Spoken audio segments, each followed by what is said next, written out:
માં એવું પાત્ર છે જેને રામે પણ એવું રાખ્યું કે જનની કેરું જોર રાઘવને રહેતું સદા, એટલે કરીને માને મોર કેરો પિતાને કાગડા. નકર રામને માં ત્રણ હતી પણ ત્રણેય જીવતી રહી, બાપ વયો ગયો.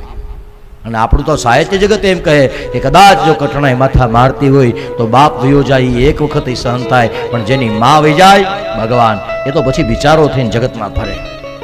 કારણ કે માં એવું પાત્ર છે કે જ્યાં સુધી દીકરો ન સુવે ત્યાં સુધી ન સુવે.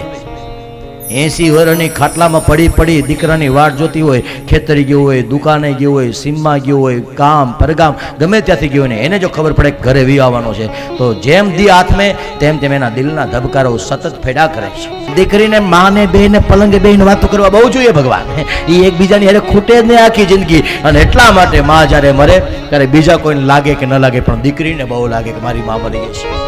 શા માટે લાગે? કારણ કે એને ખબર છે કે આજ સુધી મેં કોઈને ન કીધી હોય એ વાતો મારી માને કરી શકતી. અમુક વાતો દીકરી બાપને ન કરી શકે, માને કરી શકે.